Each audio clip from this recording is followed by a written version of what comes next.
بسم اللہ الرحمن الرحیم۔ حضرت ابو ہریرہ رضی اللہ تعالی عنہ بیان کرتے ہیں، رسول اللہ صلی اللہ علیہ وآلہ وسلم نے فرمایا، انسان بھی سونے اور چاندی کی کانوں کی طرح ایک کان ہیں، ان میں سے جو دور جہالیت میں اچھے تھے وہ اسلام میں بھی اچھے ہیں، بشرط یہ کہ وہ دین میں سمجھ بوجھ پیدا کریں۔ پیارے دوستو اور بھائیو، آپ جب بھی رزق و روزگار کمائیں یا اپنی تنخواہ لیں یا دکان سے جو روزگار ملتا ہے وہ جب آپ کے ہاتھ میں آئے تو قرآن کریم کی صرف ایک آیت 3 مرتبہ ان پیسوں پر پڑھ لیں، وہ پیسے بابرکت ہو جائیں گے، وہ پیسے کبھی انشاءاللہ کم نہیں ہوں گے۔ قرآن کریم کی وہ آیت بہت ہی مختصر اور بہت ہی آسان ہے۔ یہ کون سی آیت ہے اور اس کو پڑھنے کے فوائد کیا کیا ہیں، یہ سب کچھ آج کی اس ویڈیو میں آپ کے ساتھ شیئر کروں گا۔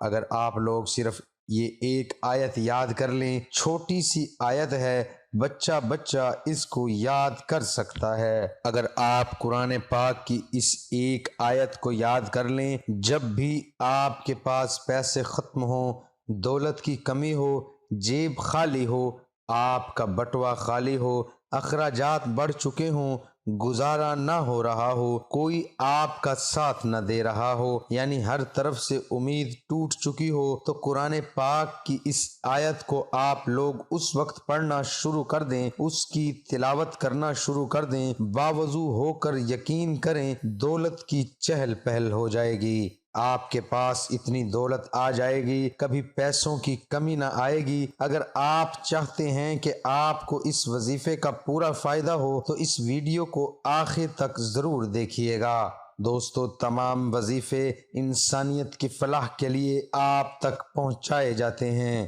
محترم بھائیوں اور دوستو، اللہ پاک فرماتا ہے، تم مجھ سے مانگو، تمہارا مانگنا مجھے اچھا لگتا ہے، تم کیوں پریشان ہوتے ہو؟ کیا میری قدرت پر تم کو یقین نہیں ہے؟ میں تمہاری شاہرگ سے بھی زیادہ قریب ہوں، مجھ سے مکمل یقین کے ساتھ مانگ کر تو دیکھو، عرش پر کن کہہ کر پوری دنیا کو تمہارا وسیلہ بنا کر تمہیں نہ نوازا تو پھر کہنا۔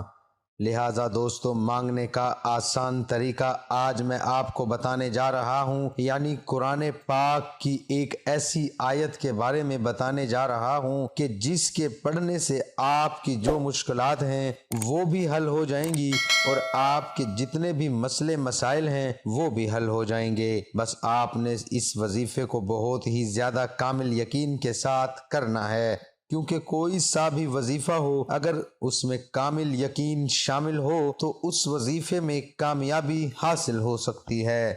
اگر کسی بھی وظیفے میں کسی بھی قسم کی بے یقینی شامل ہو جائے تو اس وظیفے کے کرنے کا کوئی بھی فائدہ نہیں ہے۔ ایسا سمجھ لیں کہ اس وظیفے کو کرنے کے لیے جو بھی ہم نے محنت کی ہے وہ سب بیکار چلی گئی ہے۔ تو کیوں نہ ہم جو بھی وظیفہ کریں کامل یقین اور کامل بھروسے کے ساتھ کریں، کیونکہ اس سے ہی ہمارے کیے جانے والے وظیفوں میں برکت پیدا ہوتی ہے۔ بہت سے لوگ یہ شکایت کرتے ہیں کہ ان کے ہاتھ میں پیسہ نہیں ٹکتا، جو کماتے ہیں خرچ ہو جاتا ہے، گویا ایسے لوگوں کے رزق میں برکت نہیں پائی جاتی۔ اس مسئلے میں مبتلا افراد اس آیت کو پڑھا کریں، روزانہ فجر اور عشاء کے بعد 1100 مرتبہ کا ورد کریں تو انشاءاللہ رزق میں برکت ہوگی اور پیسہ بھی ٹکنا شروع ہو جائے گا۔ یہ مجرب وظیفہ اور رزق میں بندش ختم کرنے کا بہترین علاج ہے۔ جو دکاندار اور تاجر دفتر کھولنے سے پہلے 3 مرتبہ پڑھے گا تو انشاءاللہ کاروبار میں برکت ہوگی اور کبھی نقصان نہ ہوگا۔ جمعرات کے دن یا جمعے کی رات میں 1000 مرتبہ کا ورد کرنا اور ہمیشہ اس عمل کو جاری رکھنا انسانیت کو غیب سے دولت والا بنا دیتا ہے۔ یہ بڑا مجرب عمل ہے۔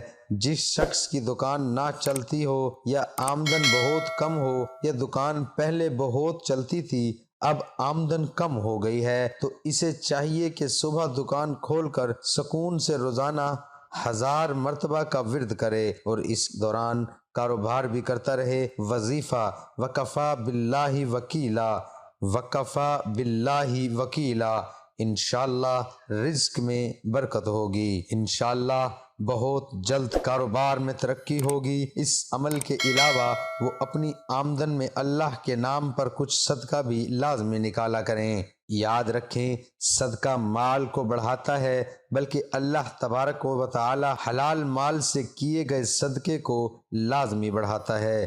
بخاری شریف میں ہے کہ رسول اللہ صلی اللہ علیہ وآلہ وسلم نے فرمایا، جو شخص حلال کمائی سے ایک کھجور کے برابر صدقہ کرے اور اللہ تعالیٰ صرف حلال کمائی کے صدقے کو قبول کرتا ہے تو اللہ تعالیٰ اسے اپنے داہنے ہاتھ سے قبول کرتا ہے، پھر صدقہ کرنے والے کے فائدے کے لیے اس میں زیادتی کرتا ہے۔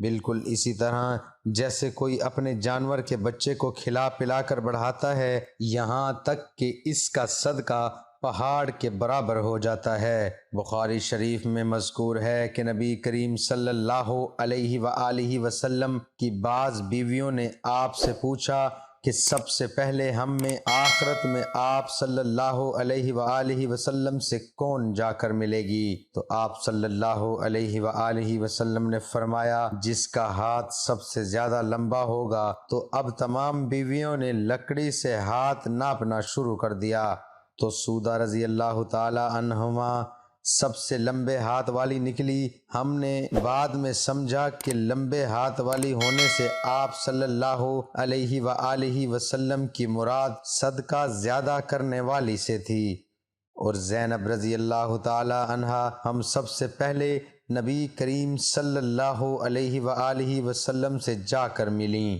صدقہ کرنا آپ صلی اللہ علیہ وآلہ وسلم کو بہت محبوب تھا۔ ہمیں اللہ کی خوشنودی کے حصول اور دنیا اور آخرت کی کامیابی کے لیے اللہ کے راستے میں اپنے مال کو خرچ کرتے رہنا چاہیے۔ اللہ تعالی ہم سب کو اپنے راستے میں مال خرچ کرنے کی توفیق عطا فرمائے۔ امید کرتا ہوں ویڈیو آپ دوستوں کو پسند آئی ہوگی۔ ویڈیو پسند آئے تو لائک اور شیئر ضرور کر دیجیے گا، اور اللہ تعالیٰ سے دعا ہے کہ میرا سنانا آپ کا سننا اپنی بارگاہ الہی میں قبول فرمائے، آمین۔